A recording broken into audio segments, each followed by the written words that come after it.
ইলিয়াস কাঞ্চনের পরিবর্তে নায়ক হয়েছিলেন বাংলা চলচ্চিত্রের জনপ্রিয় খল অভিনেতা ওয়াসিমুল বারী রাজীব।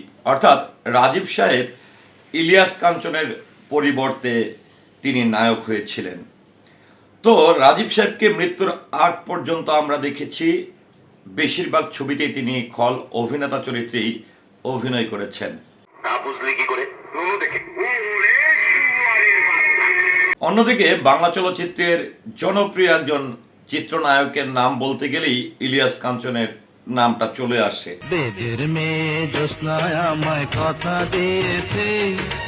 তো ইলিয়াস কাঞ্চনের জায়গায় কিভাবে ভিলেন রাজীব সাহেব নায়ক হয়েছিল এমন তথ্য নিয়ে আজকে আমি এই ভিডিওটি তৈরি করেছি।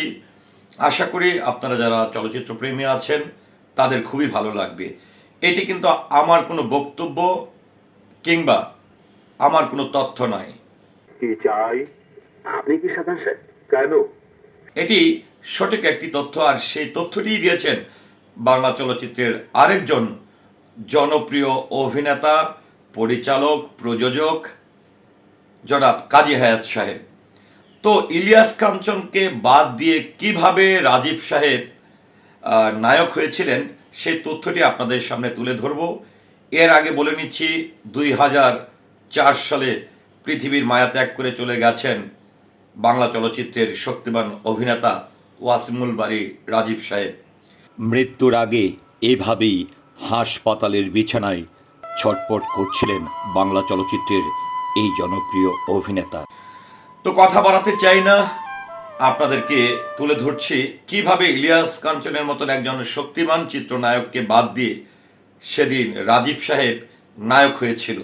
সিঙ্গাপুর চলে গেছে।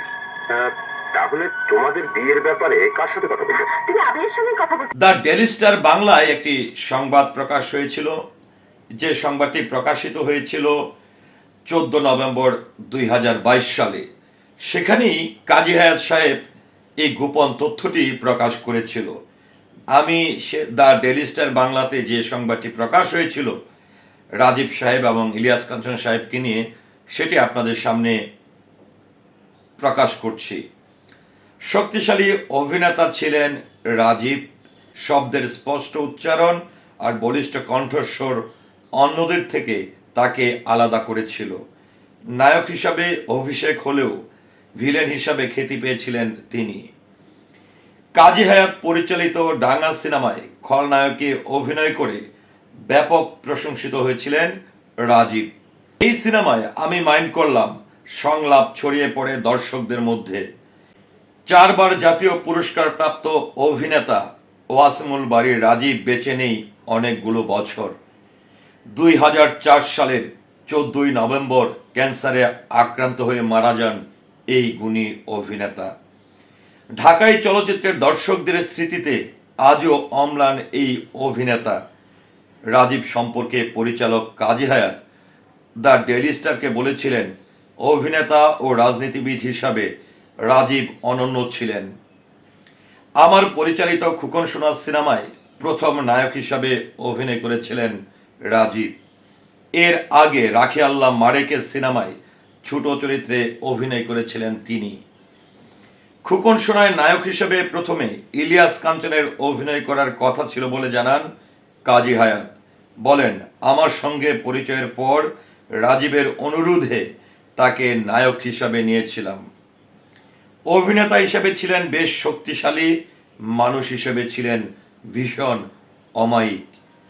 আমার পরিচালিত অনেক সিনেমায় রাজীবের অনবদ্য অভিনয় দর্শক দীর্ঘদিন মনে রাখবে। 1982 সালে কাজী হায়াতের খোকন সোনা সিনেমায় অভিনয়ের পর প্রায় 2 শতাধিক চলচ্চিত্রে অভিনয় করেন রাজীব। তার অভিনীত উল্লেখযোগ্য ছবিগুলোর মধ্যে রয়েছে ডাঙ্গা, হাঙর নদীর গ্রেনেড, প্রেম প্রিয়াসী, সত্যের মৃত্যু নেই, স্বপ্নের পৃথিবী, আজকের সন্ত্রাসী, দুর্জয়, দেনমোহর, স্বপ্নের ঠিকানা, মহামিলন, বাবার আদেশ, বিক্ষোভ, ঢন, কিয়ামত থেকে কিয়ামত, ভাত দে, অনন্ত ভালোবাসা, বুকের ভেতরে আগুন ও সাহসী মানুষ চাই। অভিনয়ের বাইরে রাজীব বাংলাদেশ চলচ্চিত্র উন্নয়ন কর্পোরেশনের বিএফডিসির ব্যবস্থাপক পরিচালক হিসাবেও দায়িত্বে ছিলেন। এছাড়া গুণী অভিনেতা রাজীব সাহেব রাজনীতির সঙ্গেও যুক্ত ছিলেন। তিনি তার মৃত্যুর আগ পর্যন্ত বিএনপির রাজনীতির সঙ্গে যুক্ত ছিল। তো ভিউয়ার্স, যাকে আমরা সবচেয়ে বেশি চিনি একজন খল অভিনেতা হিসাবে, সেই মানুষটি যখন নায়ক চরিত্রে অভিনয় করেছিল, শুধু তাই নয়, ইলিয়াস কাঞ্চন সাহেবের মতন একজন শক্তিমান অভিনেতার জায়গায় তিনি নায়কের চরিত্রটি পেয়েছিলেন, সেটি নিয়ে আপনার বক্তব্য কি, আশা করছি কমেন্টের মাধ্যমে জানাবেন। সেই সাথে আমার পুরো ভিডিওটির সঙ্গে থাকার জন্য সকলের প্রতি কৃতজ্ঞতা এবং ধন্যবাদ জ্ঞাপন করছি। আসসালামু আলাইকুম।